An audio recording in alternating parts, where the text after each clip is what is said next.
Assalamualaikum, salam sejahtera untuk kita semua. Om Swastiastu, Namo Buddhaya, salam kebajikan. Awalnya adalah kearifan, awalnya adalah wisdom. Lalu kearifan tersimpan dalam puisi. Ini kuliah singkat, kultum, kuliah 7 menit.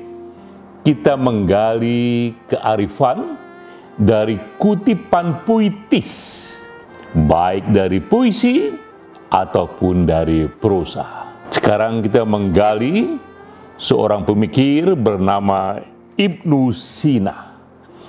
Ia dianggap sebagai pemikir paling berpengaruh di era pramodern, karena memang ia hidup sebelum datangnya dunia modern. Ibnu Sina lahir di Bukhara yang sekarang berada dalam negara Uzbekistan. Ia lahir di tahun 980 sampai 1037. Ini era 1000 tahun yang lalu. Kita kutip satu renungannya dalam buku A Compendium on the Soul. Buku karangannya yang sudah diterjemahkan berkali-kali. Ini bunyinya, kita diganggu oleh hadirnya kelompok yang mengira Tuhan tidak memberikan petunjuk kecuali hanya kepada kelompok mereka sendiri. Ini dari Ibnu Sina. Ia menyatakan kesaksiannya bahwa kita sekarang ini diganggu oleh hadirnya satu kelompok yang merasa Tuhan hanya bicara kepada kelompok mereka saja. Di luar itu Tuhan tak bicara. Hanya merekalah sah wakil Tuhan di muka bumi. Apa renungan, apa hikmah yang bisa kita gali lebih jauh dari kutipan ini? Kita mulai dengan mengkisahkan secara singkat riwayat hidup Ibnu Sina, karena kutipan acap kali ia adalah renungan batin dari sang pemikir. Dengan menggali hidup sang pemikir, kita temukan insight di sana untuk menafsirkan renungannya secara lebih akurat. Ibnu Sina di tahun 2013 PBB mulai memberikan penghargaan 2 tahun sekali sejak tahun 2013, dan PBB menamakannya ini Avicenna Prize, Ibnu Sina Prize. Avicenna nama barat dari Ibnu Sina. Kita melihat bahkan PBB pun menamakan penghargaan untuk etika ilmu pengetahuan. Ini satu bidang yang sangat prestisius. Tak hanya ilmu pengetahuan, tapi etika ilmu pengetahuan. Ia berikan penghargaan itu bernama Avicenna Prize. Begitu hebatnya penghargaan dunia kepada Ibnu Sina. Bahkan seorang sejarawan bernama George Sarton, ia membuat buku tentang The History of Science. Ini buku yang mencoba mengkompilasi perkembangan sains, dan ia katakan Ibnu Sina satu dari pemikir terbesar sepanjang sejarah. Kita melihat dari kawasan Muslim, 1000 tahun lalu lahir seorang yang disebut pemikir, salah satu pemikir terbesar sepanjang sejarah. Di masa mudanya, ketika Ibnu Sina berusia 10 tahun, ia sudah hafal Al-Quran. Tapi bukan itu saja yang membuatnya istimewa, karena untuk hafal Al-Quran begitu banyak bocah-bocah saat itu yang hafal Al-Quran. Tapi pun ia di usia remaja hafal pula buku Aristoteles yang berjudul The Metaphysics. Di samping ia hafal Quran, ia pun hafal buku filsafat Aristoteles, Metaphysics. Di usia-usia yang masih muda, ia pun juga mendalami kitab-kitab penting dari Islam Sunni. Ia juga mendalami kitab-kitab penting dari Islam Syiah. Di usia 16 tahun, masih muda sekali, ia pun mulai menyentuh dunia medisin, ilmu kedokteran dalam bentuk paling awal. Dan di usia 18 tahun, ia sudah menguasai seluk-beluk ilmu kedokteran, dan ia mengarang satu buku yang berjudul A Canon of Medicine. Buku yang dikarangnya 10 volume tentang medisin, tentang ilmu kesehatan. Dan itulah buku yang saat itu menjadi textbook bagi semua ilmu kedokteran yang berkembang di Eropa. Jadi kita lihat era itu ya, di abad-abad pertengahan, ketika universitas dimulai di Eropa, ketika ilmu kedokteran dimulai di Eropa karena peradaban barat mulai tumbuh, ketika mereka belajar ilmu kedokteran, yang digunakan adalah buku karangan Ibnu Sina, A Canon of Medicine, 10 volume. Ia pun disebut Ibnu Sina sebagai bapak awal ilmu kedokteran. Begitu dalam pengetahuannya, tidak hanya di bidang kedokteran, ia pun kemudian mendalami filsafat, ia pun mendalami teologi, dan orang merasa inilah jenius dunia muslim, seorang anak yang masih muda sekali, menguasai begitu banyak ilmu pengetahuan, begitu luas yang ia kuasai, begitu banyak yang ia ketahui. Justru dalam posisi seperti itu, justru ketika Ibnu Sina bersentuhan dengan Al-Quran dan ia hafal luar kepala, bersentuhan dengan filsafat Aristoteles, ia pun hafal luar kepala. Ia mendalami itu berbagai pemikiran, mulai dari kimia, mulai dari medisin, mulai dari filsafat dan teologi.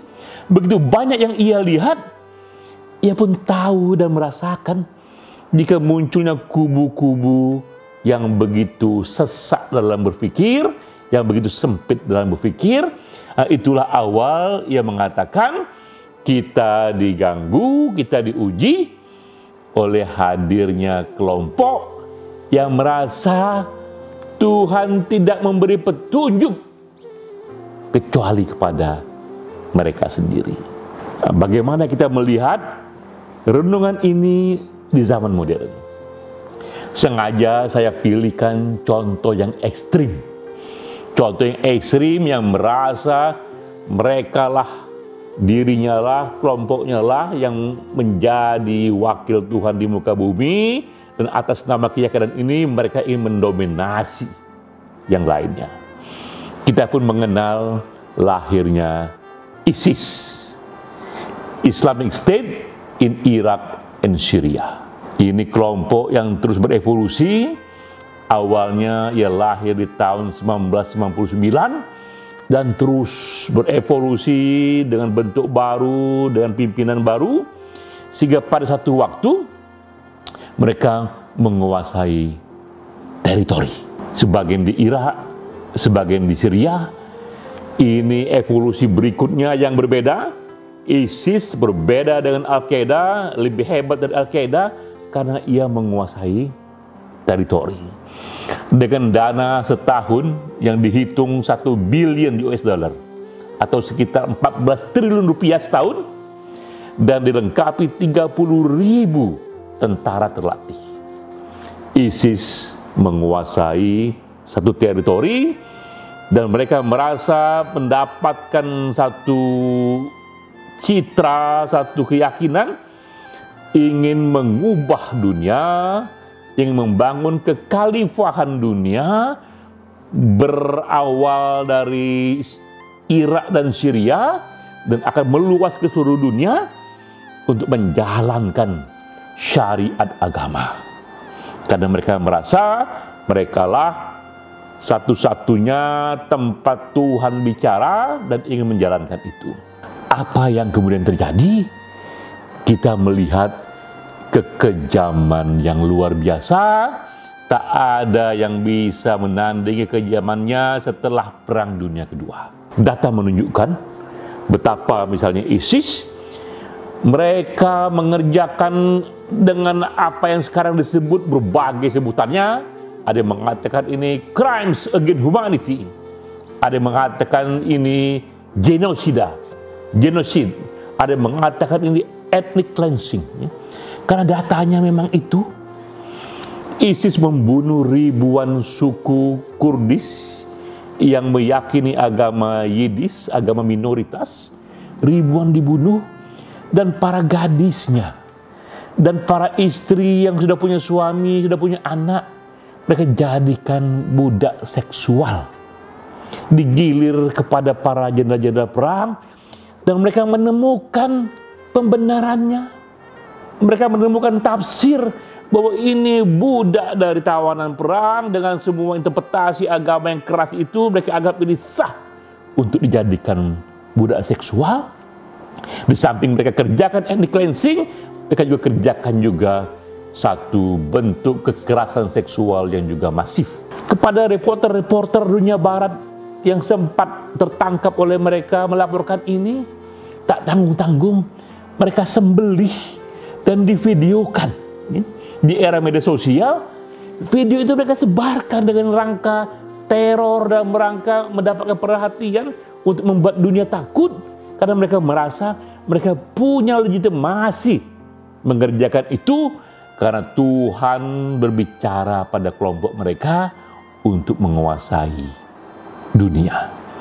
Kita lihat betapa buruknya bentuk ekstrim dari keyakinan itu.